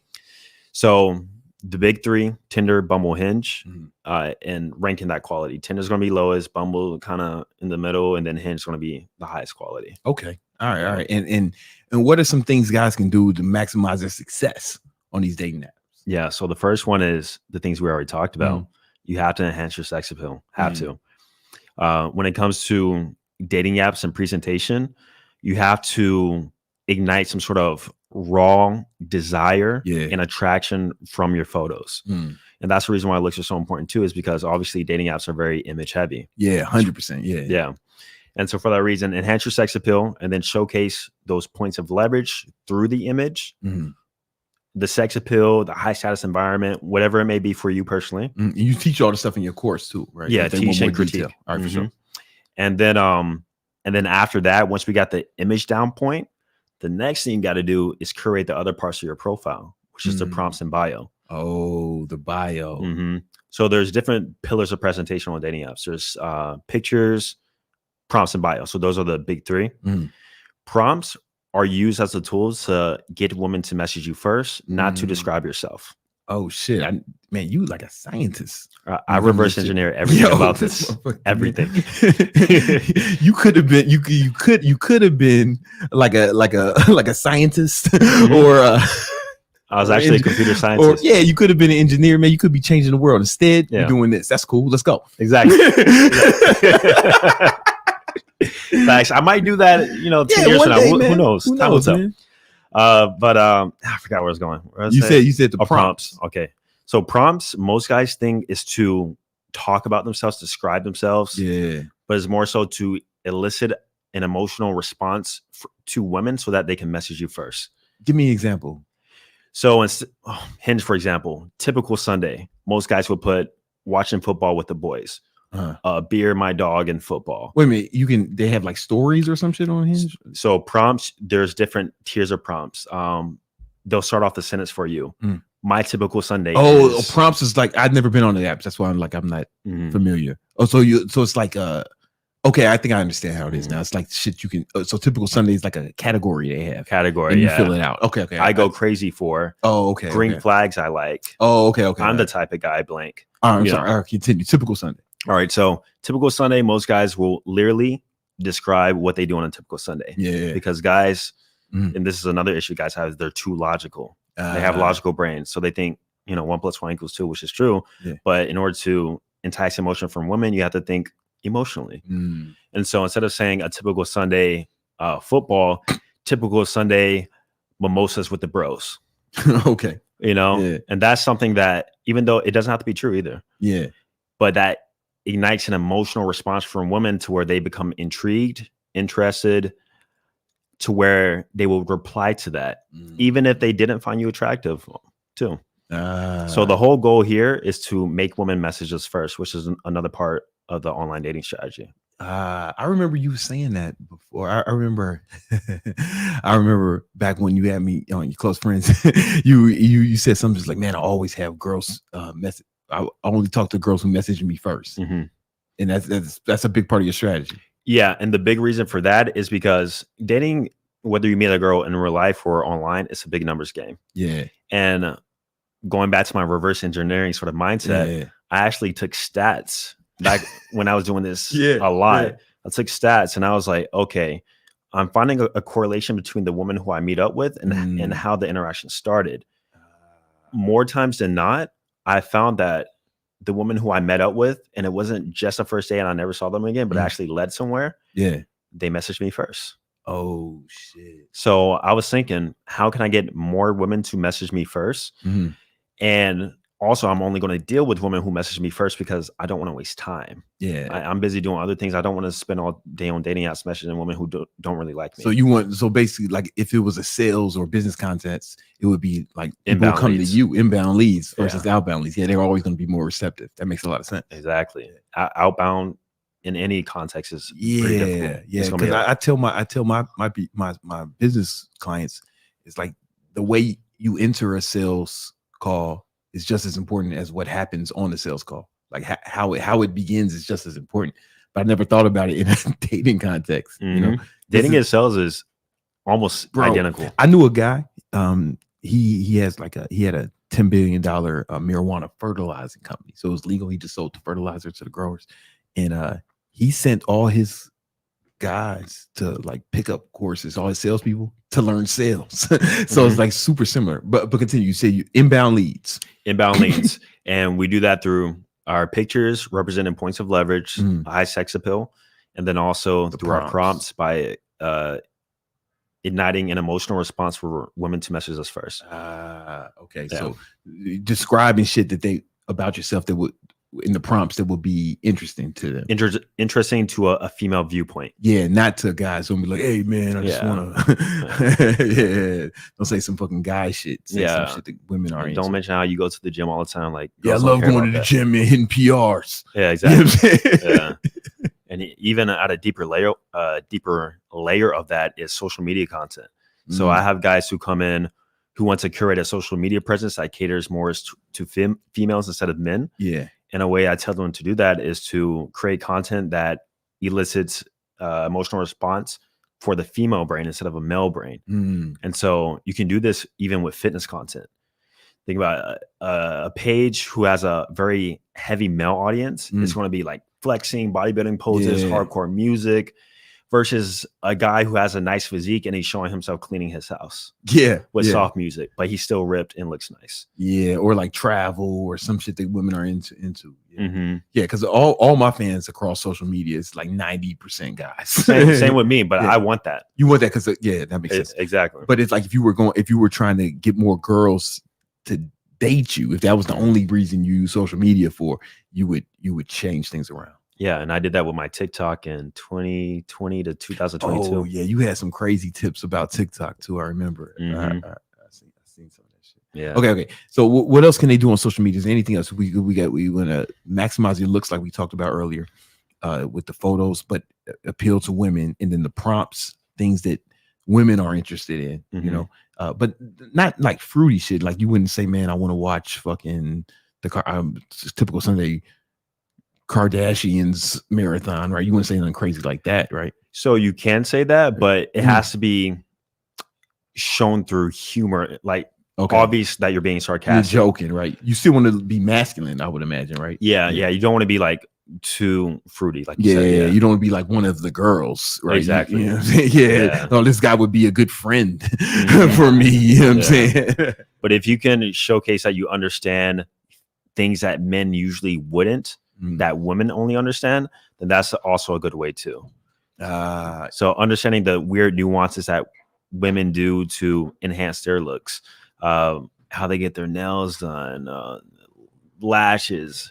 For example, prompt, I go crazy for girls with funny bunny nails. Oh shit. Like, do you know what funny bunny is? I had no idea what that is. Exactly. So funny bunny is it's like a unique nail color that a lot of women get, and they know what it is. It's like that's like a dog whistle almost. Like it's like some shit that only like a woman would know. Exactly. So things like that. And up next, in terms of getting matches, there are many hacks to get more matches, like using Boost and using at certain times throughout the week, etc. But the main things are the pictures, prompts, and lastly, the bio. The bio. Tell me about the bio. Bio, you need to be able to demonstrate higher value about yourself in the shortest amount of words possible. So that's usually with adjectives, kind of describing who you are, what you do, almost like an Instagram bio, very similar.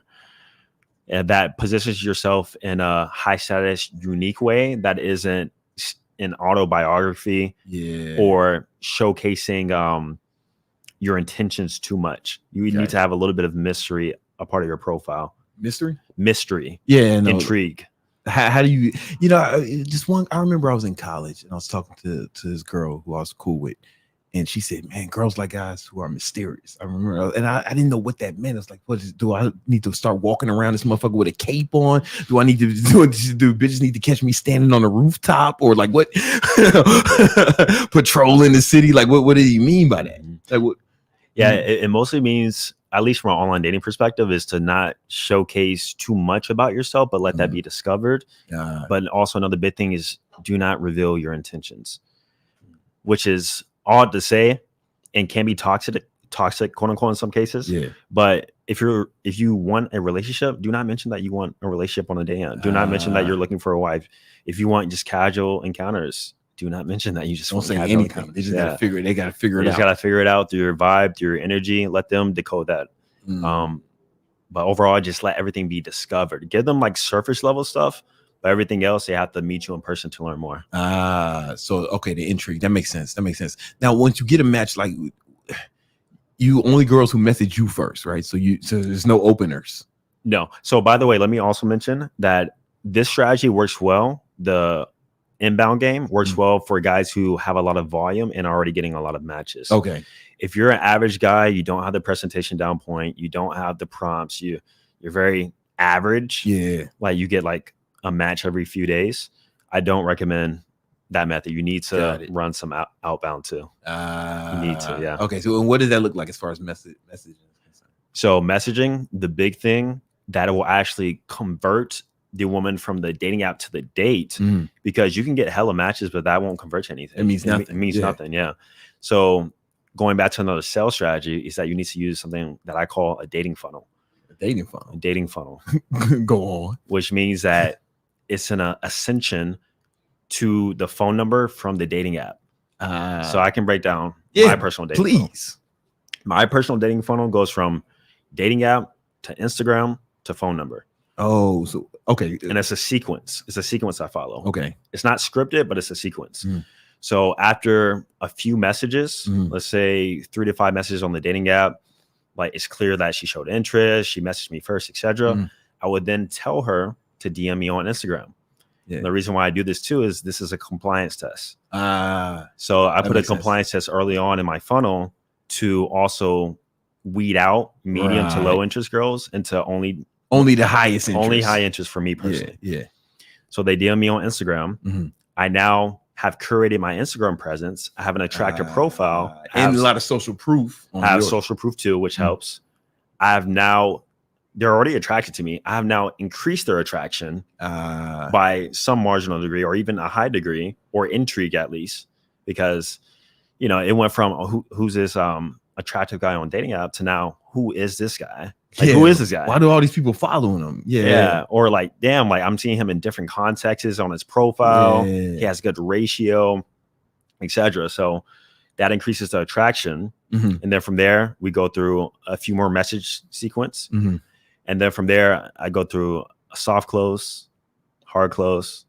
And then that's when I get their phone number. Okay. So, you get you get the phone number after you start talking to them on Instagram. I get the phone number after they have agreed to a date. Oh, really? Yeah. That's the only time they get the number. Really? Why is that? Because women will, especially on online dating or any girl you meet, even in person, they'll toy with you a little bit. They'll act interested, but maybe not be available because they're dealing with somebody else at the current moment or whatever. So, or they might get your number just for their ego, entertainment, whatever it may be. Yeah, they do that. I disqualify them. Okay. After they agree to a date, then you don't even follow them when they message you on Instagram. No, I don't. I use that as a messaging tool. You don't follow them until you smash. A few times. You got to smash them so you fuck this chick and you don't even follow her. No, yeah. Yeah. And you'll be surprised. A lot of them are okay with it. That's hilarious. But what they'll do is, it's definitely a good sign if a chick follows me first, even if she notices that I don't follow her. Yeah. But sometimes her ego will get in the way and they'll unfollow me. Yeah. But they'll still message me and meet up with me, but they'll just unfollow me on Instagram. Yeah. And so if it does get to a point to where I feel like they deserve a follow, maybe I'm keeping them around for whatever reason. Maybe they add value to my life. That's when I'll follow. And then, so the follow for you is precious. I hold it with high regard. I never thought about it like that. I swear to God, I hit that button like it's nothing. Like all my life, it's never been a big deal to me. This is different. You gotta earn my follow. Oh shit. Yeah. That's hilarious. And so, all right. So you're funneling them throughout the day. What's the date look like? What's the first kind of date looks like? Yeah. You. So here's another rule you got to follow. Is the first date has to be low investment. Low investment. Low investment. You're talking about like Starbucks, coffee. I don't like coffee because it's a little too platonic for me. Yeah. I like things to where I can potentially physically escalate and have a sexual vibe and sexual tension being built. A coffee date is almost like a interview. And I personally don't like that because I'm not sure if you have, but I've never smashed a girl after a coffee date in the middle of the day. Personally, I never have. Not the same day, but I've done it. Yeah, mad time. Okay. Yeah, I never have. That would be my go-to move back in the day. Well, when I was single, I got a girlfriend now. Yeah. But that was my go-to move, back in the day, long time ago. It was like coffee first because you know why? Because for me, I would do that shit in the middle of the day. All right, I got a second. I can do coffee or just something like that. Something like that. Like lunch. Yeah. Some quick, nothing a big deal. And you're right, it can be platonic too, because I'll do that with the homies. I'll do that. I'll meet the homies for lunch, or I'll do, or a girl who I'm just friends with. You know what I'm saying? Like I'll meet a girl I'm just friends with for coffee or something. So I liked it because it is platonic for me, because I would like them if I did. I don't know if I like this bitch. just because she's hot. Like it was for real. It was like, and if I didn't like, there was one girl I remember I went on a coffee with her. And I think she was interested in me, but then at the coffee, I was like, man, this bitch looks like my mom. Yeah, she looked like my mom, and then I just wasn't interested no more. You know what I'm saying? Yeah, that happens. And but it was cool because it was platonic. It was able to just be platonic. No expectations. Just friends. That's the homie. Cool. You know. And that's true. That's a risk you take with online dating, and I've had that too, to where they show up looking a little bit different, or maybe their personality is off. They're something's weird. Yeah. In that case, I'll cut the date short, or I'll purposely not escalate. I'll purposely stay in one place, and kind of after an hour of just putting up with her, I'll leave. Because when you said it was an interview, I'm thinking, I'm interviewing her. You see, that's how I'm thinking about it. But different shit. So for me, it's going to be like usually drinks, but you don't have to drink. Just go to a bar or a lounge during the night. And then also I like to go to an area to where there's just things to do. So a plaza, maybe with an arcade bar. Okay. So you got to live in a decent city for this too. Yeah. Middle of nowhere is going to be kind of hard. And then after that, I follow the rule of 2. So first dates need to be maximum 2 hours, and then 2 locations. 2 locations. That's a big one. That's a big one, because then it's like it's more shit. It happens like it's more memorable. Yeah, it's more memorable, and it feels like they've been on multiple dates with you, because it's almost like a psych hack. No, 100%. 100%. I never heard I've heard only one other dude say that. And I don't know if he got it from me or if I got it from him, but it was the homie Roosh. Okay. Because me and Roosh used to be like friends before he went crazy and shit. You know what I'm saying? Like years ago, like a long time ago. You know what I'm saying? All right, cool. And then you try to smash on that first date? It depends on the vibe. Like if she's giving me good energy, she's bubbly, energetic, I'm physically escalating a little bit, she's receptive to it, and even if she's touched me back, then that's when I'll escalate. It's getting late. If you're comfortable, let's go back to my place, listen to some music, and have some wine. You down? Yeah, of course. And go up, and you're a scientist. Oh, you a scientist, Austin. And girls think it's easy to get laid, but listen to all these steps I just laid out. Yo, listen, I'm telling you, bitches think they think that like if you're mildly attractive, that women are just throwing themselves at you all the time. But you are here dissecting the shit. You tell me you got spreadsheets and shit. Like it's not that easy. I'm not gonna lie. The more attractive you are, I would say if you're like a 7.5 plus, to where you're like objectively handsome, it becomes easier. Some women will actually throw themselves at you, but they're mostly going to be average to unattractive women. And the women who do throw themselves at you, they make it easy for you. You still have to have some degree of competency and escalation in order for it to happen in the time frame that you want it to. In my 20s, I'm 41. I'm 41 now, or I'll be 42 this year. But in my 20s, man, like everywhere I went, women threw themselves at me. Right? It changed as I got older.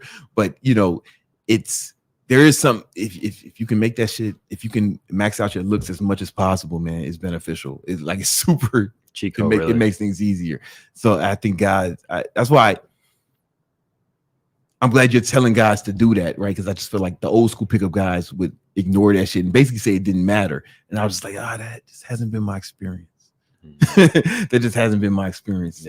Growing up, at least, Yeah, it definitely matters. And you're a model too, right? Yeah, I was, in my 20s. Yeah, I was with one of the biggest agencies in New York, and then, I was on. I was king of the hood one summer. I had a big billboard on 125th and 125th in St. Nick. You know what I'm saying? In Harlem, there's a big billboard for this clothing line called Academics. It was like a street clothing line in the 2000s. I was king of the hood that summer, man. Buses go by with my face on them and shit. That shit was helpful. The fact that you were able to model shows that, one, you were objectively handsome, and for that reason, that's undeniable proof that looks do matter. It mattered, man. It was like it was. I didn't need no game back then. But it's different now, right? Because social media really changed. Social media changed shit, bro. Like there was no Instagram back in those days. Like it didn't exist. You know what I'm saying? So things were a little different then. You know what I'm saying? It's made it harder. And for that reason, we have to create shit like this to. Word. And then it's like the real hot chicks. It's like you're competing with motherfuckers around the world now. Celebrities, athletes, rich entertainers, musicians, rich guys. Yeah, for the really hot. I'm talking about like a girl you look at and you don't believe it's real. Yeah, like those types of girls. One, I wouldn't take them seriously personally. Yeah, for multiple reasons. I know you have. Yeah, now but in the past, but these types of girls are usually seeking after that type of guy. Yeah, and for that reason, even if you are attractive, even if you do have some of these aspects about yourself, for the majority part, those women are going to be unattainable. And that's a reality that some guys will have to. Or attainable depends on how fucking what you got it popping. Yeah, that's what I'm saying. It depends on, because I done, yeah, but you're a 6'2" ripped multimillionaire, man. It makes sense. That's true. That's true. But I'm talking about like the really super girls with like huge followings. Exactly. Those girls, 5 million. Because a girl can be just as hot as one of those girls, just not be an internet celebrity status, right? Like so you're not talking. We're not talking about necessarily physical attractiveness. You're right. We're talking about status. Because you meet some super hot girls who like might have a private profile and no followers. You know what I'm saying? Yeah. Like it happens all the time. Like yeah, that's true. It's a combination of looks and status. I'm mostly talking about the girls who have a lot of status. Yeah, the status. Because I've met girls who were like fucking followed by fucking rappers and shit, and rappers are DMing them or and shit, and it just that plays a role on their ego. Absolutely, yeah. It's not insurmountable, but you got to max out. And for that point, it's like looks, money, and status.